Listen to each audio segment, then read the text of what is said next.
and I hope everybody is prepared for kind of some downturn and is looking for opportunities to create some big new things which can help to recover the economy, guys. So I suggest to start the discussion from the impact to the economy, from some of the recent numbers and outcome for the venture industry, for startups, and where is the opportunity for startups to create new products to fit the new reality.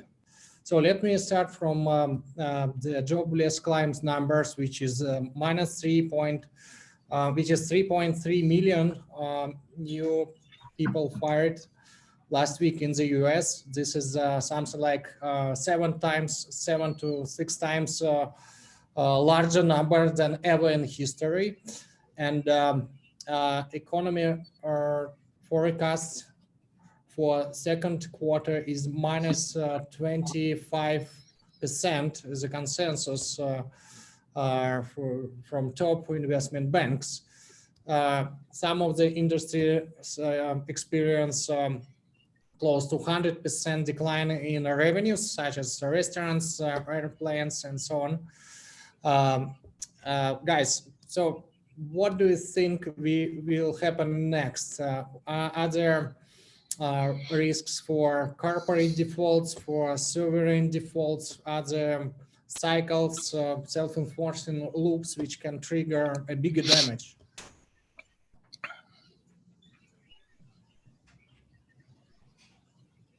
Who wants to start? Yeah, I can take the shot. Let's just open the video as well. What I'm seeing over here and what I'm hearing about all the economists, all the financial analysts so far is that, and what we've been analyzing in our fund as well, is that even though the long-term expectations should be met anyway, the very short term is very unknown in terms of what could happen. This is what I see my peers and what we are using as a strategy is pretty much wait for the tree to be shaken, and only the good startups or only the good companies will survive, and then we can take on that. So it's a pretty opportunistic view in terms of VC. But if you look in terms of the real economy, how we should look at that, what we are looking is that the community itself is trying to help each other very much. They are not measuring any efforts in order to accomplish that. So too many cash flowing to the companies. I'm very well known what's happening in Brazil, but in globe itself, I think you have already given us a very good outlook, and I'm happy to delve a little bit more in Brazil if it makes sense for the other people too. Either way, what's going on in Brazil? Do you experience a hard form of quarantine? Or is it possible to reach your office? Are people coming to work? Well, most of the workers who can be at home, they are at home. They are not leaving their places. So this is my case. In most cases, we are conducting meetings, so on and so forth. But the thing is that many people, they are not being able to work itself on plants, factories, and so on and so forth, or even, as you said, restaurants, tourism in other companies. That's something that's gonna hurt a lot in terms of the real economy. However, most of those companies who are being hit hardest, they are in a very good position in terms of cash. They have cash balance, and some companies are being traded below their cash reserves, which doesn't make sense. The company, they are good, they have good operations, but as you said, they foresee no revenue, zero revenue for the next 2-3 months, and that's something that scares most of the regulators. Are you talking about Brazilian companies or Could Yes, you Brazilian name some companies. examples which are traded below their cash? Yeah, you can get Minerva, for example. It's a BEEF 4 or 3, the ticker. This one has more cash in reserves than their current market value. It may have changed because yesterday we have a huge spike, 80% increase in some of those companies. 10, for example, other that's in this position, it's SulAmérica Seguros. So it's a very well-known insurance company. It's the leader in many markets, in many classes of insurance. You have JSL, which is one of the biggest,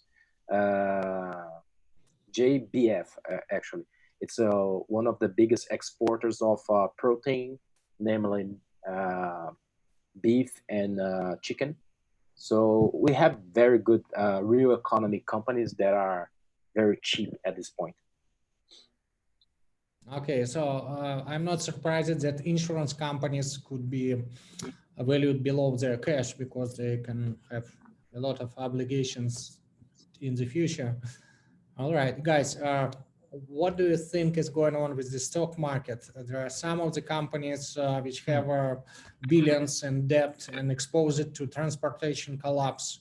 They still have kind of pretty the same decline in value like other companies which are cash rich. May I respond? What about Airbnb? What about Tesla, Uber, in comparison to cash-rich companies such as Apple and so on? May I respond? Sure. All right, let's start actually broader than the stock market. First, I want to be very humble. I'm David Blumberg. I'm a venture capitalist. I'm not a macroeconomist and a macroeconomist, although I fancy myself one on TV. I'm a long-term investor, early stage venture capital investor, used to multiple crashes that I've been through before. 1987 when I was right out of school, the 2001 when I was a young venture capitalist, and in the 2008-9 one. So I've been through 3 big crashes and maybe some other weird ones. Excuse my voice. It's 5:30 or 6. It's 6 in the morning here, so I haven't had my tea. Here are a few things let's keep in mind. One is that this is a very unusual kind of a virus, and it's a very unusual kind of an economic attack on the world. Now, the world has had a actually rapid response, more rapid probably than any other medical issue before, and more rapid than any other economic attack before. The gears of multiple nations and regions have gotten into gear very fast, relatively speaking. A few things that are important. Our portfolio has a lot of B2B, business to business software companies. Many of them are AI driven. They are workforce automation, the robotic process automation. They are using databases in innovative ways. And we're actually seeing quite a good degree of resilience. Our CEOs, almost without exception, immediately, in the last several weeks, got into contingency planning mode. They reevaluated their budgets. They did customer calls. They reassured their employees. They cut unnecessary expenses. They took assessment of their cash flow situations. And they've really been responding, leading with them first. If they had to cut salaries or defer salaries or offer options, stock options in lieu of salaries, they took with themselves first. They took the deepest cuts. They cut the people at the lower end of the salary hierarchy less. So it was very good kind of leadership, I thought. It was realistic. It was not emotional. It was practical. And most important, it was thinking both long-term, short-term. We need both. Keep your eye on the vision of your company in the long term. I'm speaking mostly for, again, early stage traditional software companies. I can't speak for maybe something else. But the other thing is, in the short term, there are going to be some massive governmental assistance like we've never seen before. Just the other day, I was able to get one of our companies on with the White House, on the phone call with the White House, and to help the SBA somehow deliver the ability to get small business loans made available on a broad basis.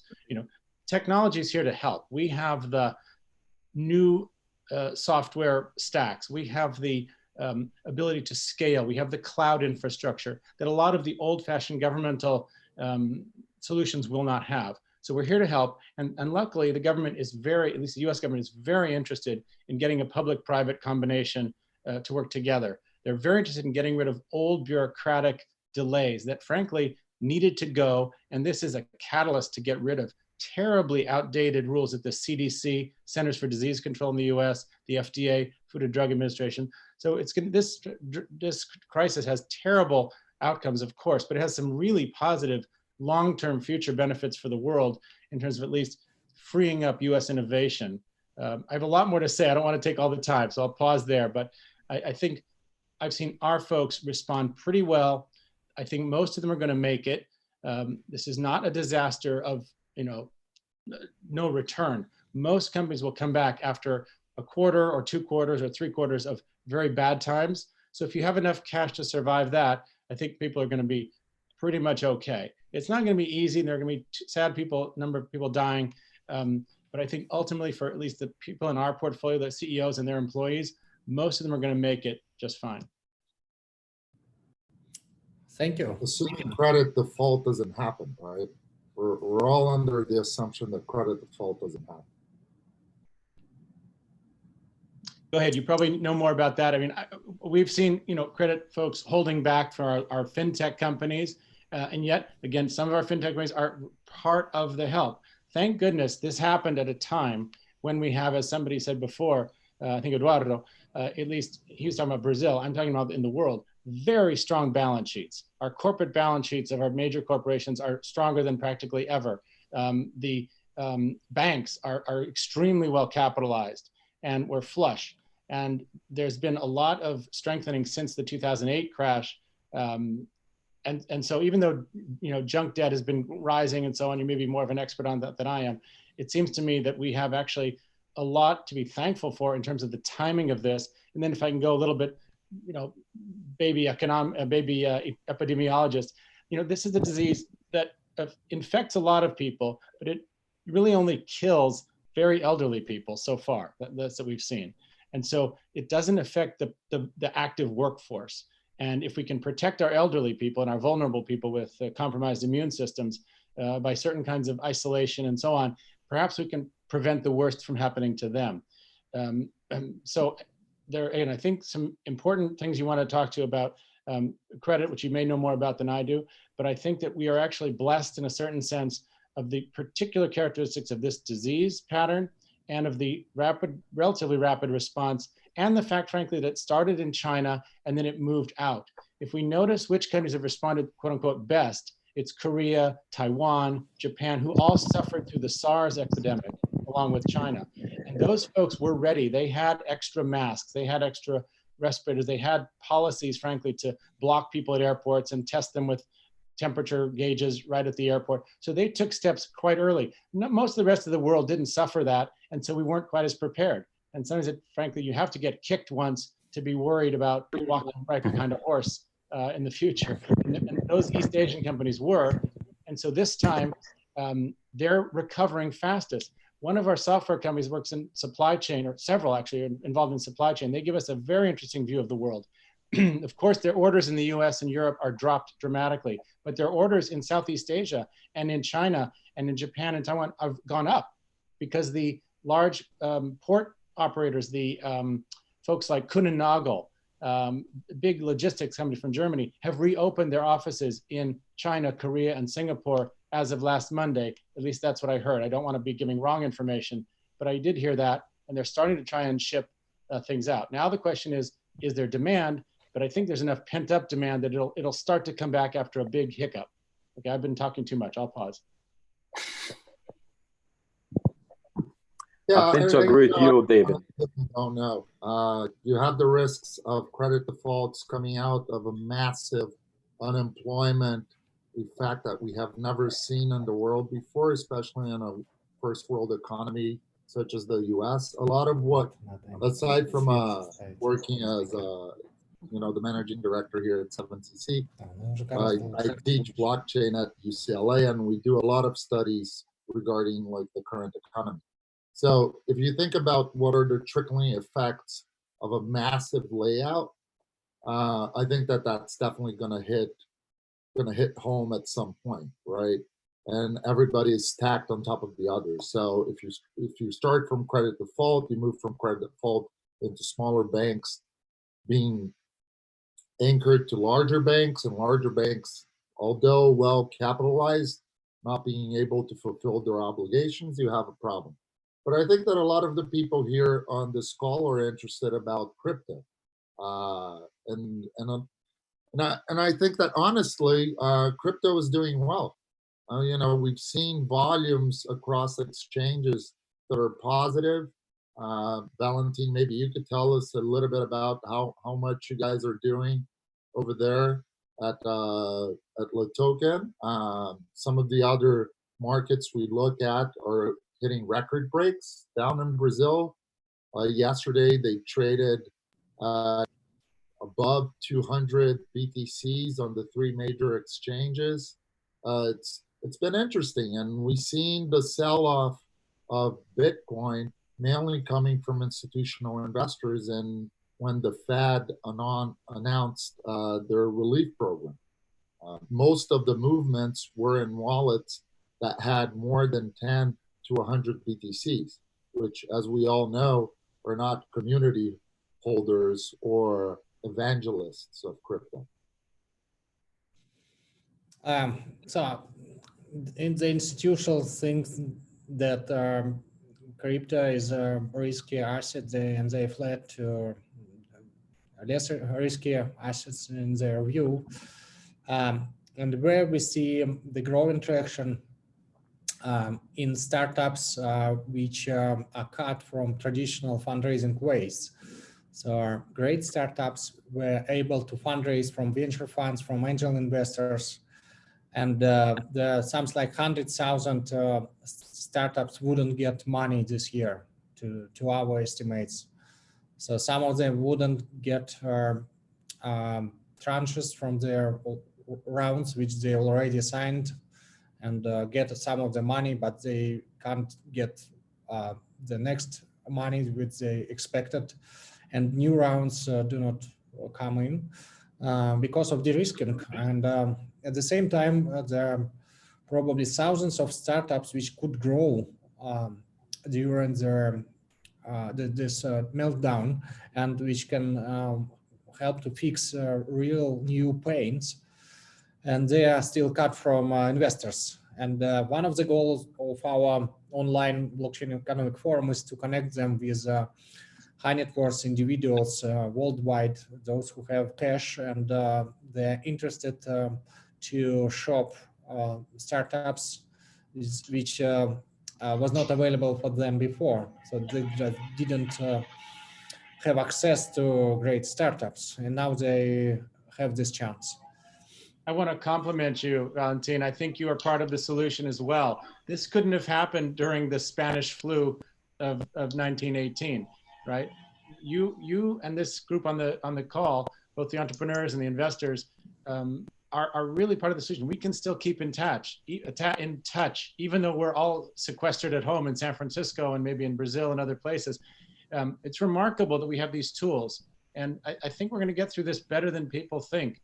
It's going to cause some severe pain, but just talking about specifically blockchain companies and crypto, you know, a lot of you raised money a while ago and have a lot of it, relatively speaking, and relatively flexible burn rates. You can relatively cut your burn rates dramatically. So a lot of you are going to be able to weather this. It's going to be difficult to raise, I'll grant you, in the traditional world. Although, speaking for Blumberg Capital in San Francisco, early stage venture fund, we are sticking with our commitments. We might be changing it, you know, a bit. We go back to the entrepreneurs where we have a term sheet out and we say to them, look, this is probably going to change our cash flow estimation for you. We need 24 months, not 18 months. And so let's change it. But we are sticking with our entrepreneurs, and we think that's going to rebound to our benefit by keeping our reputation good as the people who don't cut and run when there's a, you know, the first sign of a fire. So I think the smart VCs are going to do that too. I know that some are, you know, taking a different approach.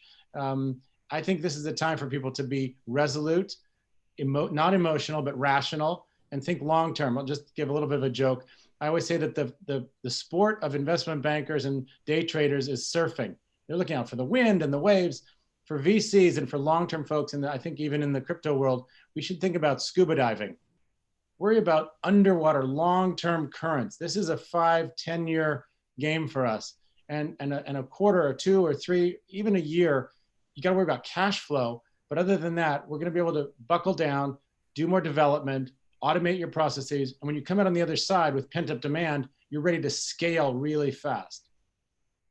Yeah, I completely agree with David. You know, this is not a financial crisis, right? This is not a situation where we have an illiquid situation coming from markets.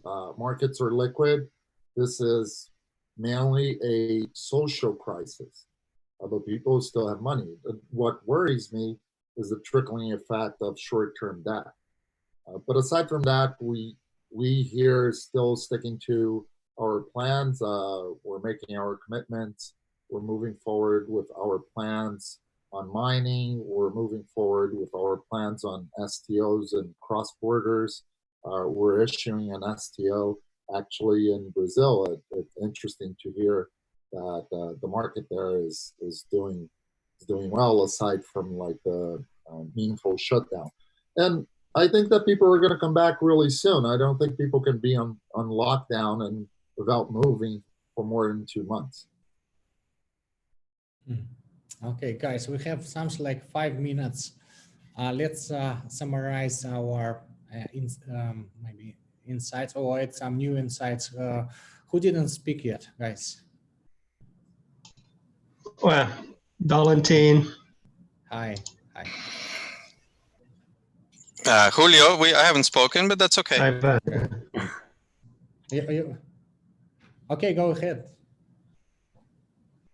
Oh, well, hello from New York. Hi. Hello. Things are normal, more or less. I can show you with my camera the view out of to the street. There's limited traffic. This is the Upper East Side of New York City. I think this is going to be more of a. I think changes are coming to the healthcare industry. I agree with everyone else that said that it's not going to be such a major shock in the long term. You brought up the Spanish flu. I think that's an apt comparison, although we didn't have all of the communication, but that flu wiped out 50 million people. You know, and it didn't necessarily cause a huge depression. It definitely had effects around the world. So I think where there'll be opportunities is healthcare, because people are going to focus on that industry and realize that it was being run in a very old, unresponsive way. I think it's bad for the private sector in some ways in healthcare, because the government is going to have to realize that it has to take a major role, especially in the United States, where it tended to stay away. But so there will be. But on the other hand, good healthcare companies will probably face a friendlier FDA. I mean, the FDA, most of the companies I know in healthcare do not like the FDA because they just take too long, and it takes something like $500 million to get one single drug approved. I think that obviously that's a little bit silly. So maybe we'll have less regulation. That'll be better for small companies. But on the other hand, I think you're going to be looking at a basic takeover, from government of the healthcare system. It's inevitable. No private company that is motivated by profit is going to ever stash away, lots and lots of respirators that are not used, just in the case that we have a similar crisis in the future. It's very uneconomic to do that. Well, if I can just give a counterexample. In the oil markets after the 1973 Arab oil embargo, which OPEC basically embargoed the US and the Netherlands, which was a major transshipment point from Rotterdam. And since then, many countries, including the US government, at a governmental role, have built a strategic petroleum reserve. which I think is the appropriate role for government. Strategic stockpiles make sense. Now, the problem is they can get stale, they can get, you forget about it and the technology changes and you've got a stockpile of old, unimportant, useless stuff. But as long as we have smart policies about guarding that, I think the government will have an appropriate role. But I think I'm going to go the opposite way. I think in the United States, especially under President Trump's administration, we're going to see a deregulation that's going to be actually salutary for a whole other unrelated group of, economic and medical issues. We've had too much regulation. The CDC would not let private companies try new test kits, even well into this crisis, because they were looking backwards in the rearview mirror, as bureaucracies tend to do. Entrepreneurs tend to look more forward. So anyway, I'm a little bit more sanguine, but I recognize and applaud you for raising the risk, because I think there's a risk of what you're saying. Yep. I was told I should have introduced myself. My name's Julio, and I'm with New York Bay Capital. We invest, VC, but Latin America focused out of New York. Yeah. So, what kind of businesses do you see growing or can grow, or what are kind of pivots can hit the new opportunities? In crypto or in traditional businesses? Yeah, it depends on what industry. Anything with tele or remote. Telemedicine. Yes, exactly. I was just going to say, we have a company in telemedicine. Their angle is that it's Spanish speaking. It's all over the United States, but because there are many people who speak Spanish in the United States, they need telemedicine, but they don't need telemedicine in English. They need telemedicine in Spanish. So that's one of our investments and clients. Mundo Medicina. That's right. Yeah, it's about disseminating information cheaply. I just invested in a telemedicine here in Brazil. The regulation is about to change again. The first step was to allow some of the specialties, and then some of the companies started to boom. It's more focused on mental health right now. But what we are seeing at the Congress is that probably they gonna lax a little bit other specialties like general physician, the general physician, which will take a lot out of the system and deliver that to these telemedicine companies.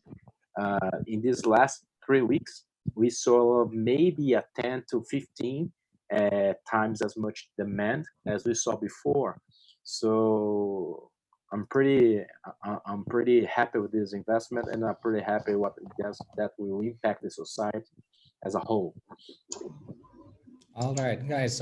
Thanks for insights. Can I make one more point quickly? I'll make one more point. I just like this little insight.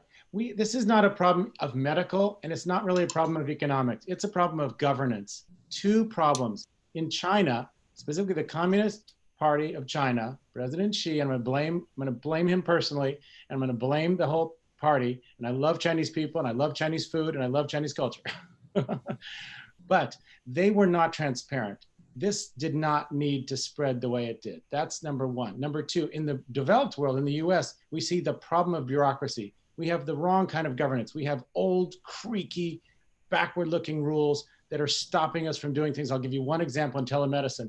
In the United States, it's crazy to think about this, but doctors that are trained at Stanford Medical School and UCSF, about 5 blocks from my home, cannot practice in Texas or in New York because we have state licensing laws. That's insane, and it has to go quickly. We see how dysfunctional it is in a problem that is global, and yet we're stuck by protectionist laws in all kinds of regulation and licensing.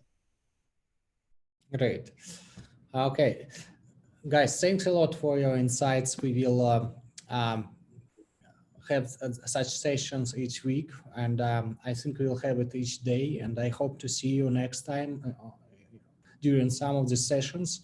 I'm passing the session to pitching. Elena, please go ahead with our pitching competition. Okay. Thank you. So, thank you very much for staying with us. And now we continue with our online pitch competition.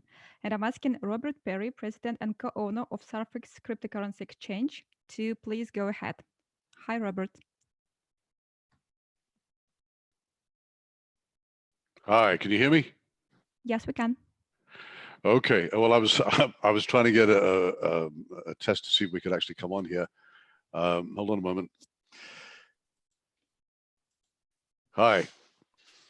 Hi, everybody. My name is Robert Parry. I'm president and co-owner of MercuryX.com, a cryptocurrency exchange. MercuryX was developed in 2017 by a team of dedicated professionals and has remained operational ever since. At the end of 2019, my business partner, David Board, and I bought the exchange under our UK registered company, Surf2Web Limited. To ensure the continued smooth operation for our users, we've retained the core developers from the original build team. We're looking to the future where we plan to expand our operations to a global user base. Now, unlike many companies who are raising funds, we already have a working product. Our exchange is fully functional, peer-to-peer trading platform with a working trade engine. We're not trying to build a new exchange from the ground up or develop some new software which may or may not be forthcoming in a year from now. The funds we want to raise with our IEO will be used to expand our existing operations. So what do we mean expand our operations? We want to obtain crypto exchange licenses, registering with regulators where we operate, getting crypto insurance for our user funds as we are the custodians, expanding our team of support staff as our user base grows, advertising and marketing. So we're currently raising funds with our IEO on LATOKEN, where we're selling our exchange utility token, SURF token. Our IEO went live with LATOKEN Monday the 23rd, and it'll be ending on April the 24th. Now, in our experience, we believe two of the largest obstacles for mass adoption for cryptocurrencies are the complicated compliance checks that exchanges have to carry out to satisfy regulators, and two, unfortunately, dealing with the archaic banking systems. As part of our expansion, we will be working with one of the largest compliance companies in the world who have made ID verification for users as easy and as quick as taking a selfie. Once we obtain our licenses and register with the proper authorities and regulators, we will be able to offer crypto-friendly banking for our users, allowing them to take full advantage of direct bank deposits and withdrawals with our fiat gateways. I would ask you to look at our website, www.mercuryx.com, and you'll see examples of live trading there where we have the Bitcoin, Ethereum, and the various different base pairs on there. Fundamentally, we see huge potential here as a small exchange that can welcome on board new users, people who are new to crypto, but also those who are in there but don't feel that the only way they can get their listing or be operational on the large exchanges that they have to pay a fortune. In some cases, maybe 20 Bitcoin, maybe $500,000. So effectively, this is where we want to take it. If you have a look at our coin, Surf Utility, our token is SurfX. So the actual coin, the token is Surf. We developed Surf effectively for users to get a discount on their trade fees. Every time you make a market order trade on exchange, you pay a small fee. With MercuryX, if you use the Surf coin and you pay your trade fee with Surf, we give you 50% discount. In fact, if you place limit orders, you can get 0% trade fees. So Surf token will be very valuable to traders using MercuryX, because by offering a 50% discount on their trade fees, we make Surf twice as valuable as its current price on the open market. Our intention is, as we expand globally and our exchanges rises in the ranks and we become more popular in the crypto space, we expect the price of Surf to be directly affected. The more successful we are, the more valuable the token should be. That's effectively it. I would like you to take a look at it and we look forward to your interest and support in our IEO. Please view the website and exchange, and feel free to reach out with any questions you have. I would have liked to have shown you a live example with LATOKEN, but I cannot because of the fact that they are running our IEO and we cannot do it on this surf engine. So thank you for your time and attention. Thank you, Robert. Thank you very much. Now I'm inviting Adam Mucho, President and co-owner of Telemedicine, to join us. Adam, you have 5 minutes. Please switch on your camera. Yes, we can see you and we can hear you. Please go ahead. Okay. Hi, everyone. So let's start. Over 80% of people who have the computers or mobile devices search for their information about symptoms of potential disease states on the internet. And this research conducted by Pew Internet and American Life Project shows a 60% increase in this phenomenon starting from 2001. I'm the president of International Accelerator of Telemedicine Technologies, and today I would like to present to you how we can take into account this undeniable social need in creating modern telemedicine solutions. So I would like to start my presentation. I share the screen right now.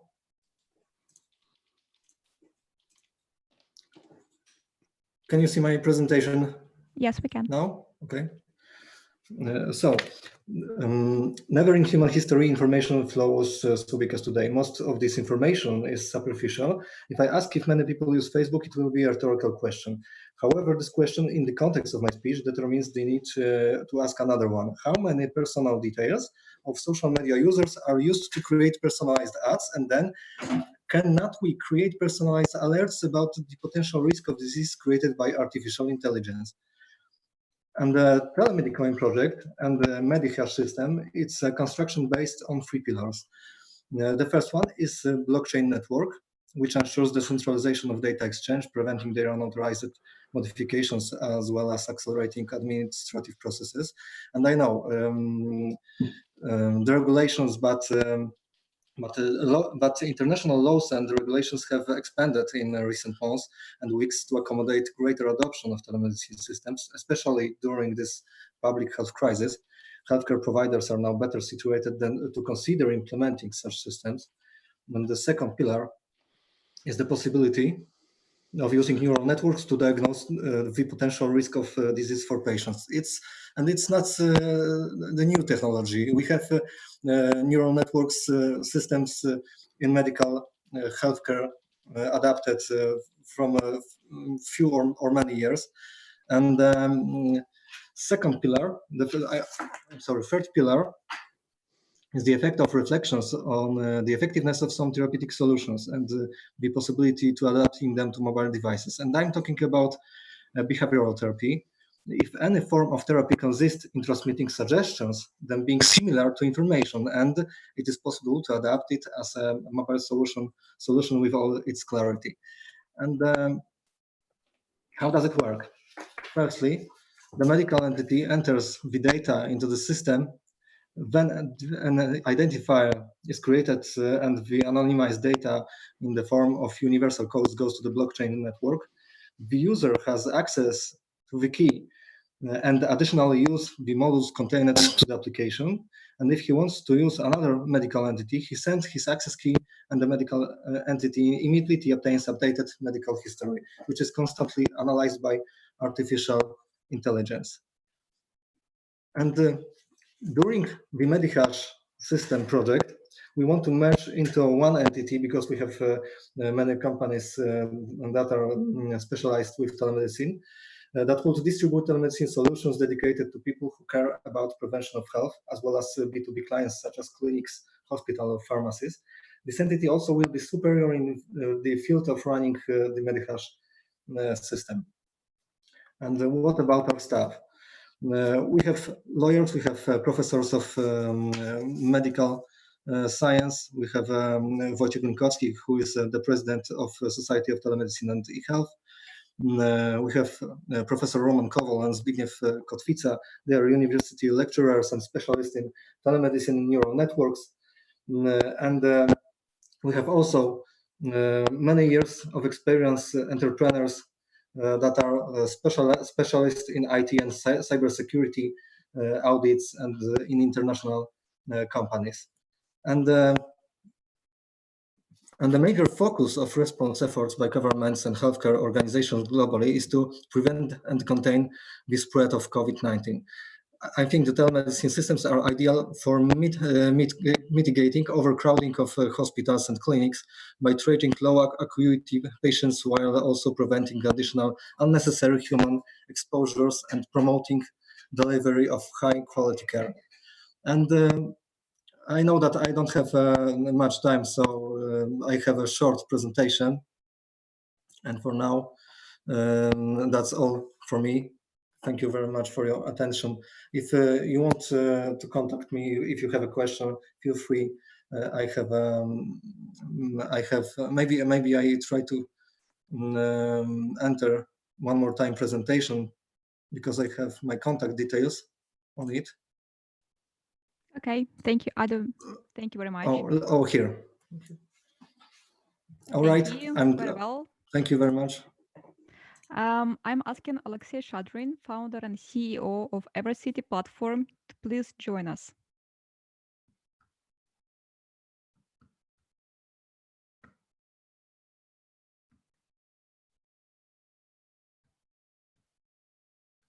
Can you hear me? Can you see me?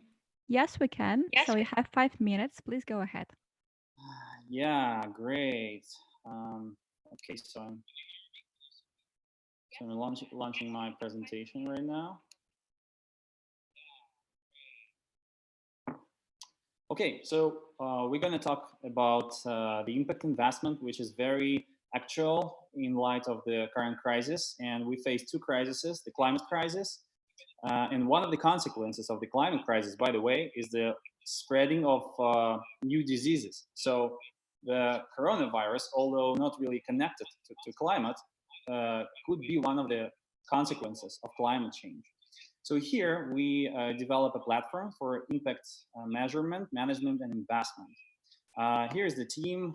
We've been doing this for we've been in the impact investment space for around 10 years and experimenting in blockchain for climate finance since 2017.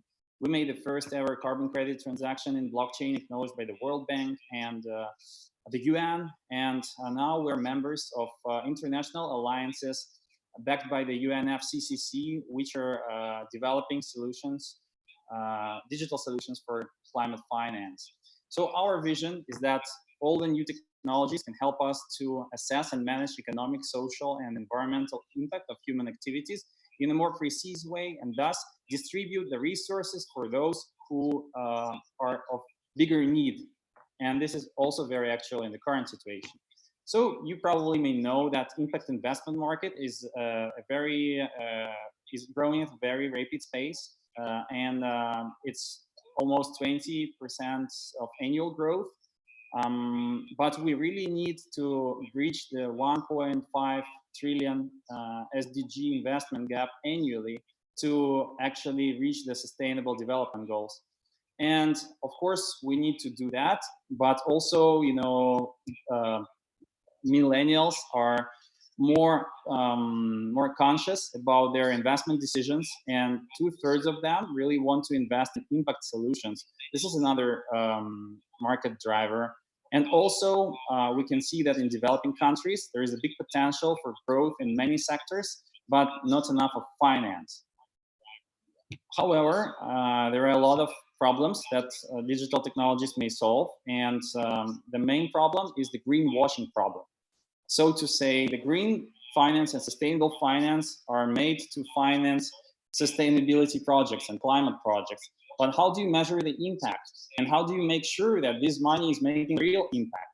So this is where blockchain and digital technologies like IoT and satellites come out and help to measure the real economy impact in a more accurate way. Also, a green STO can increase profitability and liquidity of impact investments that usually meet some concerns of regular investors. And of course, it can build trust among the investors in projects that are mainly in developing countries, right?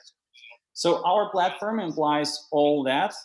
It has the blockchain basic layer, and we use the Web3 technologies like Polkadot and Substrate, Parity Substrate to ensure interoperability. And also we connect all various of monitoring tools to ensure that the results of investment projects are really monitored in a precise way. So here are 3 layers, and we have the logic of impact investors, our clients, who are mainly development finance institutions, big banks, and other players, the long money players. So here is the scheme of the platform, and here are some of its features, including the built-in CRM system and all the other tools to cover the whole life cycle of impact investment. So here is the roadmap, and we've done a lot. So we made this first ever carbon credit transaction. Every year we take part in the International Climate Conference, which is organized by the UN. And at the recent climate conference in Madrid, we have presented our MVP and monitoring and finance use cases that we did around the globe. And this year we are closing our pre-seed round to develop the final product that presented at the landmark climate conference in Glasgow, which will be really exceptional because the Paris Agreement will finally come into force. So we utilize the software as a service business model, and also we have some other sources of revenue. We plan to establish our headquarters in Luxembourg, and we have passed to the second round of their national accelerator, but unfortunately due to Corona, the second round was postponed until autumn, but we perfectly match their strategy to become the global leader in terms of impact finance and digital innovations. And we have a lot of references on our work by UNF, CCC, high-level officials, by international impact investors, and other guys like corporations that also face these challenges of monitoring of the impact of their projects. Okay, so I think I'm done, and we'll be happy to tell you more about us. Okay, thank you very much. I'm asking our judges to send me your scores, and I would like you to give us your short feedback. Can I ask David Blumberg to start?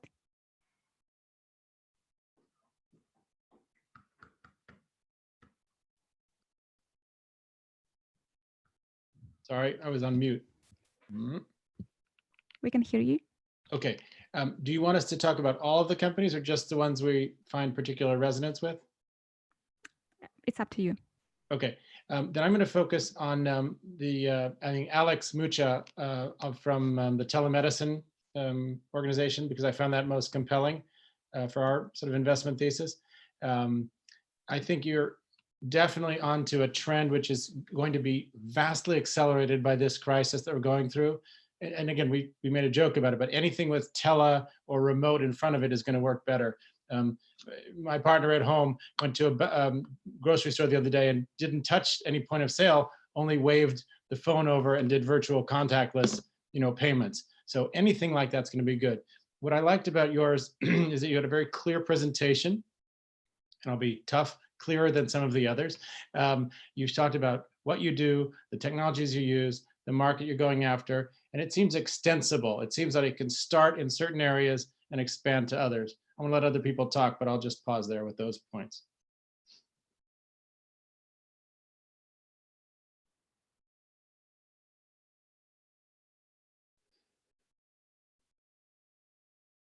So, hi, can you hear me or see me?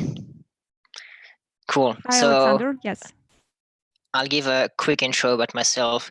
I'm Alexander. I'm the co-founder and CEO of Gains Associates, which is a crypto community. We have more than 5,000 people on Telegram, and we've raised money for projects. We host events, and we also publish news content articles. I also, like David, liked the Telemedicine project a lot. I think it has tremendous potential. I'm not sure if you have taken a look at your competitors in the crypto market, especially. There are a few. One I'm quite familiar with is Sol.care. I think they're doing quite well. They have a a decently big vision as well. They want to be an all-encompassing platform to handle everything in the medical field, from documents to appointments and potentially telemedicine as well. I'm not too sure. So I'd like to have your take on the competitor landscape if you have. And quickly about the other two, MercuryX. The pitch was very clear, which I liked. But I'm always very wary about new exchanges. I know the landscape is very competitive, so I would like to know what your plans are to really get more users. You said you already have some in a tech working, because, like, as you know, people are lazy, and what are you going to do to really make them switch from the Binance, the LATOKEN, or whatever the current exchange is? And for Evercity, I also really like the idea, because, like Telemedicine, I think, it's something very big. Maybe because it was so big, it also felt a bit vague. I don't know. So maybe I would like more precisions and clear examples.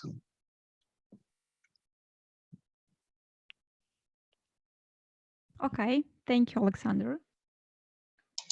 Can I ask Alex Nascimento to join us? I think there's a lady who would like to speak. Neha wants to talk. Okay. Neha?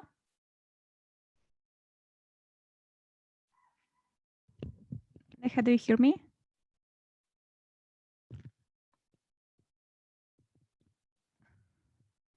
Neha, for some reason, we don't hear you. Could you please check if your sound is on?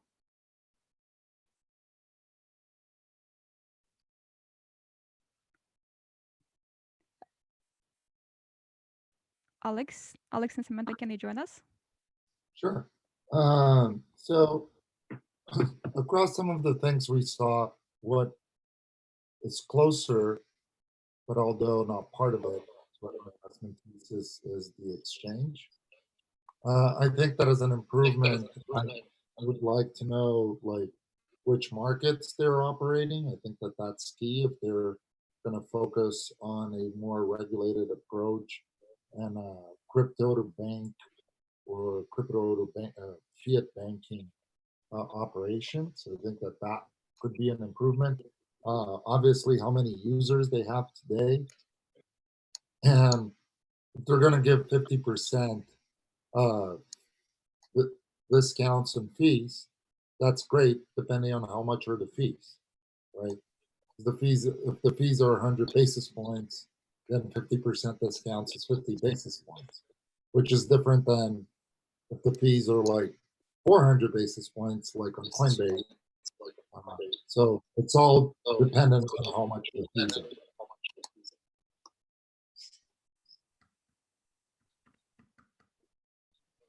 Okay, thank you very much. Yeah. Can I ask Tess How to join us now? Yes, hi. Hi, Tess, we can hear you. Hi. Yes, I thought all the projects were very interesting. For myself, my personal interests, given that I've been very focused on also blockchain and cryptocurrency, and been tracking the scene of the exchanges. So for the exchange, I think that has some, definitely still there's, it's very competitive, but the market still has room for innovative products, especially largely the fiat to gateway, exchanges that can implement that, because right now today it is still quite painful for any average retail users to be able to access and purchase crypto. One good example is what, of course, the regulation and everything is different in North America, but what Binance has done in Singapore is partner up with some banks like DBS, and have allowed individuals to be able to actually access and be able to access BTC easily, Bitcoin. So I would love to find out more in terms of what the roadmap looks like in terms of plans moving forward, working in exactly what the environment is going to look like, and features that may be possible. Thank you very much, Tess. Can we have Neha speaking? Neha, can you try to say something?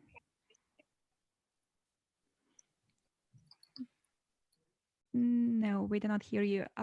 Okay. Julio Marquez, can you please continue?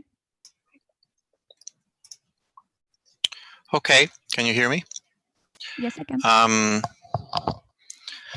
I basically agree with Alexander. I mean, it's difficult and almost unfair to ask someone to present a business in 5 minutes. So it's hard to, you know, either critique or be too excited about something after only a 5-minute pitch. That said, the telemedicine, they're in the right place at the right time. So I would try to get ahead of the competition in some way or another to say, we are the telemedicine company that can do X very well. One thing, I think that most startups should think about or even present what who would they like to be acquired by in the future, right? Everyone, almost everyone ends up in a startup. If it's successful, it ends up being acquired by someone. I'd like to hear, you know, who ought to acquire you, or who should acquire you, or who would you like to be acquired by in a few years? I think that gives us a sense of where you're heading.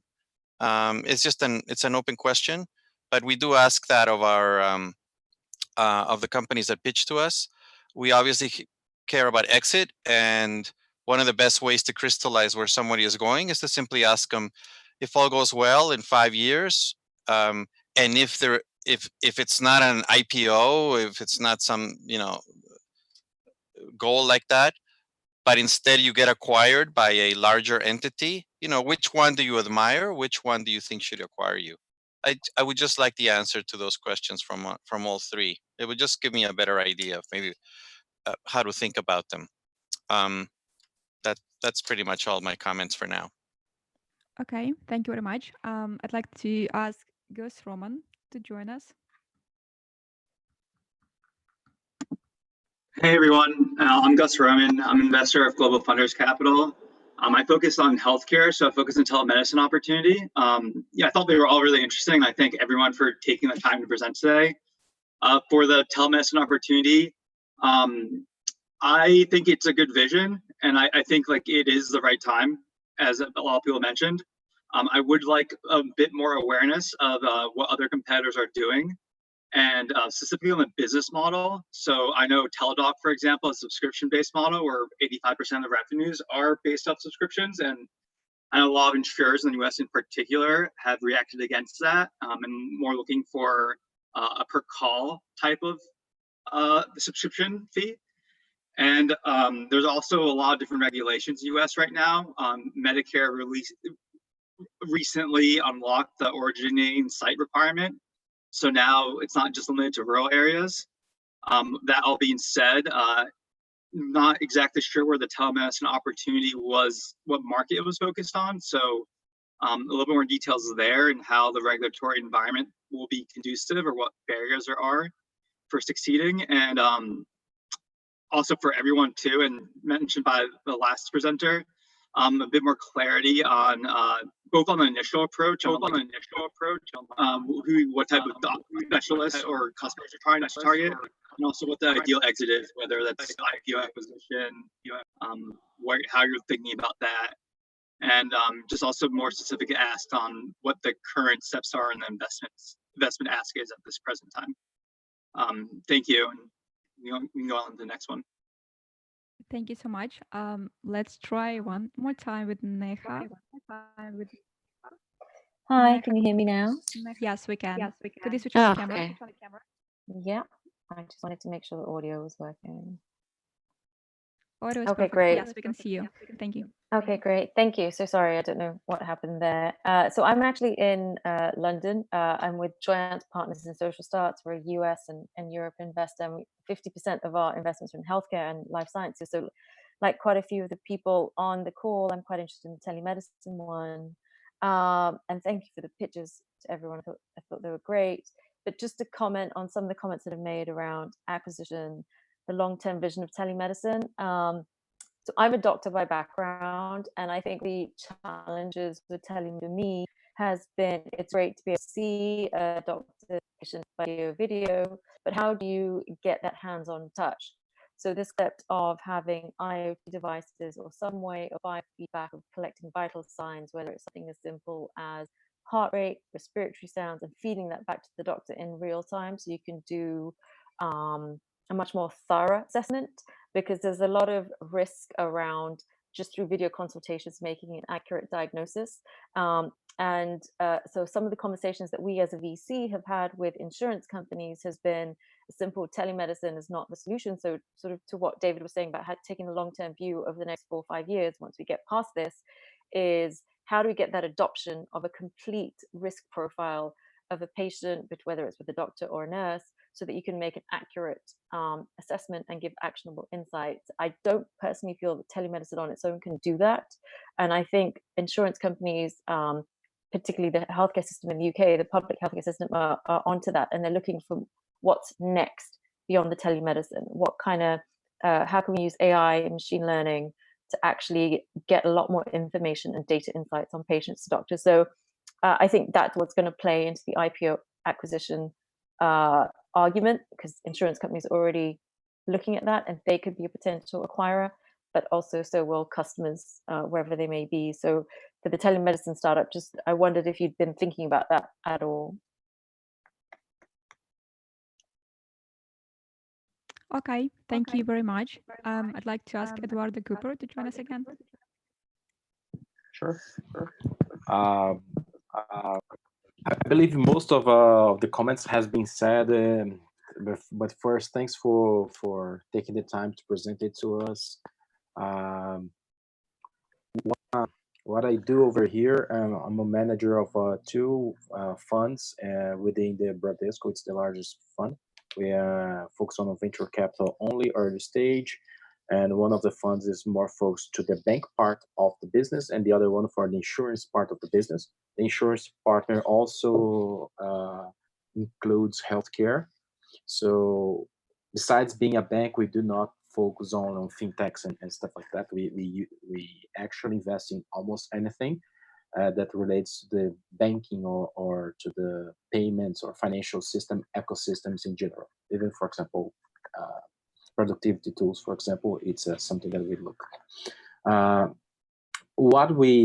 What I thought about those 3 pitches and what do I see in general when someone is pitching a company, I'll use this term, based out of crypto, is that sometimes we have to forget, they forget to understand how to put that into the real economy, and also look for competitors in the real economy or the solutions of the real economy, or sometimes try to see what's the really thing, what's the big thing that's the unfair advantage of this company.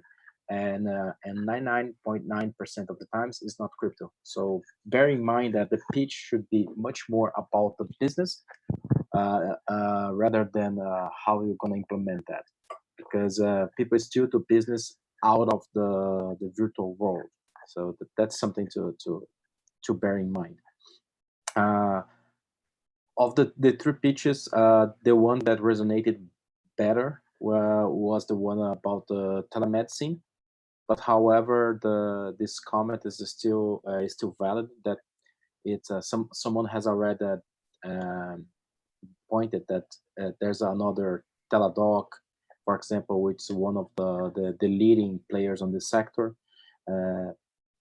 You should see how do you differentiate from them, and how do you going to implement your strategy.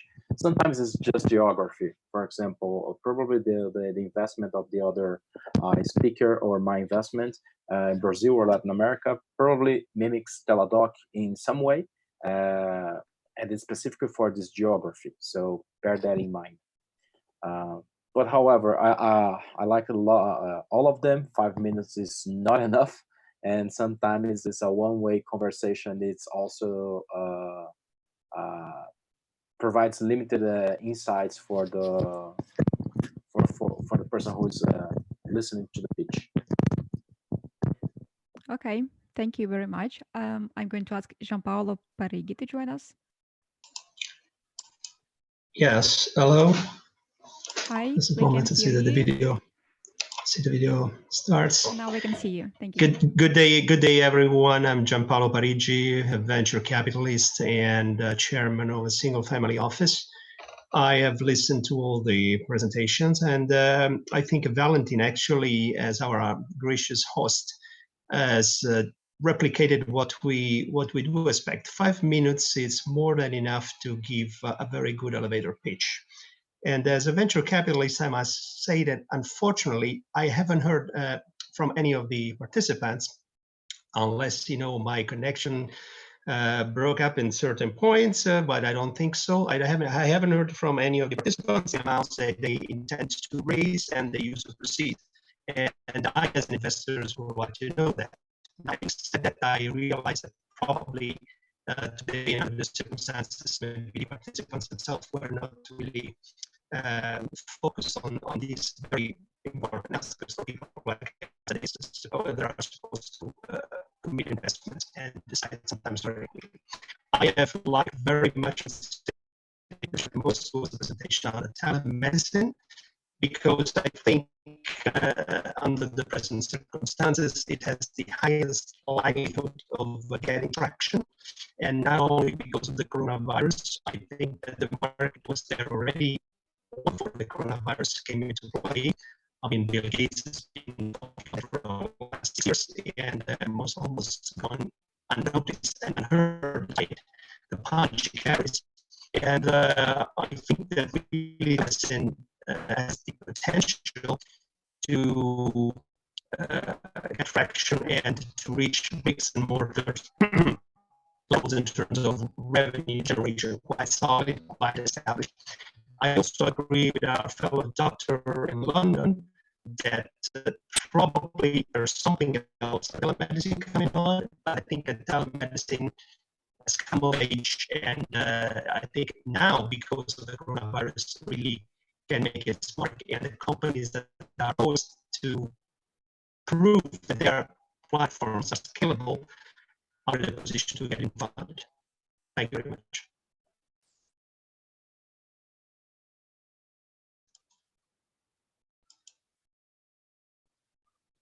Thank you, Giampaolo. I believe this is for today. Thank and you. now I have scores from all the judges.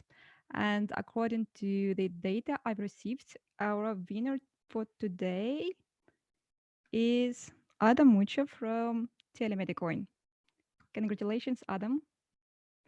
And I am passing the words to our CEO, Valentin Preobrazhensky.